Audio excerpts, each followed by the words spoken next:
அன்பார்ந்தவர்களே, இப்பொழுது நாம் கிறிஸ்து அரசர் திருநாளை கொண்டாடுகின்றோம். நமக்கெல்லாம் மிகவும் பிடித்தவர் கிறிஸ்து அரசர்.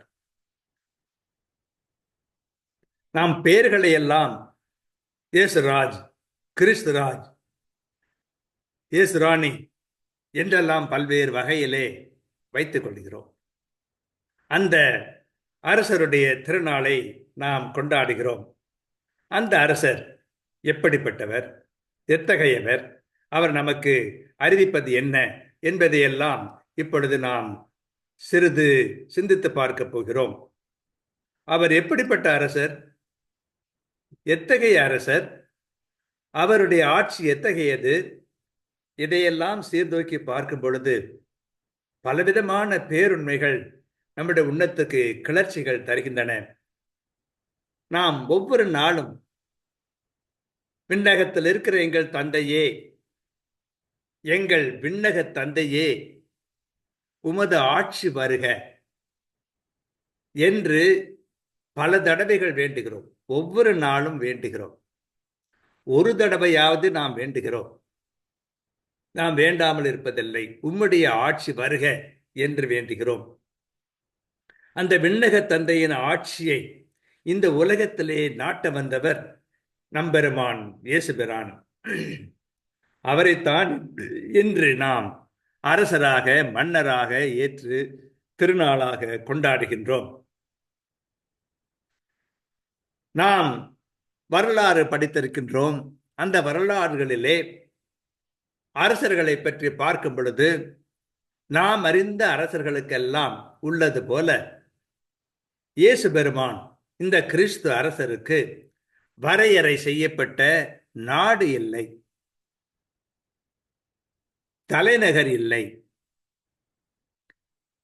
அவர் குடியிருப்பதற்கு அரண்மனை இல்லை, அவர் கோலோச்சுவதற்கு அரியணை இல்லை, ஆடம்பரமான ஆடை அணிகள் அவருக்கு இல்லை, பொன்முடி இல்லை, முன்முடி சூடியவர். அவரிடம் செங்கோல் இல்லை, அவருக்கு ஏவலர்கள் இல்லை, அவரே ஏவலராக வந்தார் என்று சொல்லுகிறார். அவரிடம் தம்முடைய நாட்டை பாதுகாப்பதற்கு படைபலம் அப்படியெல்லாம் ஒன்றுமில்லை. ஆகவே இந்த அரசருக்கு நாடு இல்லை, தலைநகர் இல்லை, அரண்மனை இல்லை, அரியணை இல்லை, ஆடம்பரமான ஆடை அணிகள் இல்லை, பொன்முடி இல்லை, செங்கோல் இல்லை, ஏவலர் இல்லை, படை இல்லை. இத்தகைய ஓர் இல்லாத அரசராக இவர் இருப்பதை பார்க்கிறோம். இந்த கிறிஸ்துவுடைய ஆட்சியிலே வரிகள் இல்லை. ஆக வரி தண்டுவோர் இல்லை, போர்கள் இல்லை, ஆகவே போர் வீரர்கள் இல்லை. போரே இல்லாததினால் தோல்வி இல்லை, வெற்றியும் இல்லை. இப்படி வெற்றி தோல்வி இல்லாத ஒரு நாட்டிலே இன்பமே என்னாலும் துன்பமில்லை.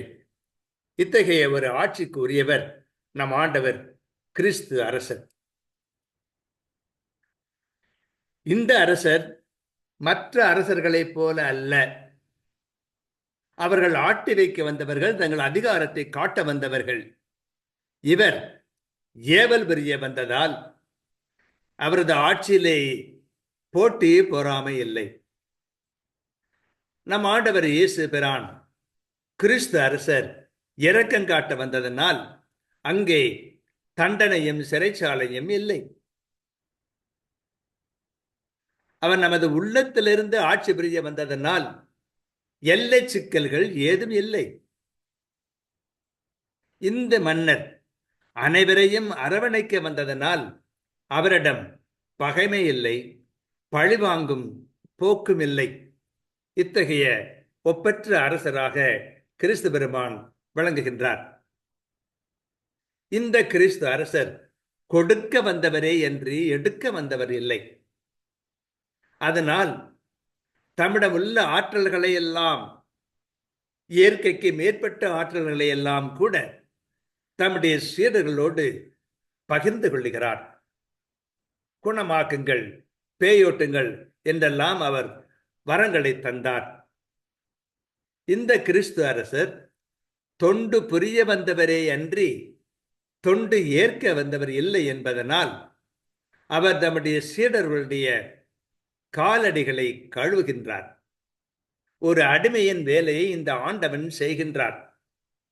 அரசர் அடிமையான கோலத்திலே காணப்படுகிறதை காண்கிறோம். இந்த கிறிஸ்து அரசர் உயிரை தர வந்தவரே அன்றி உயிரை கவர வரவில்லை. அதனால் சிலுவையிலே தமது இன்னுயிரை தியாகம் செய்கிறார். புரட்சியாளரான இந்த அரசர் அனைவரையும் அன்பு செய்யுங்கள் என்று கட்டளை தருகிறார். அரசர்கள் சட்டம் இயற்ற வேண்டும். இந்த அரசர் இயற்றிய ஒரே ஒரு சட்டம் அனைவரையும் அன்பு செய்யுங்கள் என்பது. நண்பர்களை மட்டுமன்றி பகைவரையும் அன்பு செய்யுங்கள் என்ற ஒரே ஒரு சட்டத்தை தருகிறார் இந்த புரட்சியாளரான அரசர். ஏற்போம், ஏற்றம் பெறுவோம்.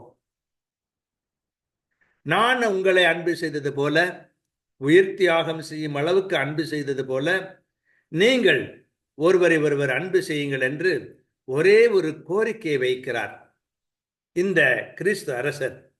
ஏற்போம், ஏற்றம் பெறுவோம்.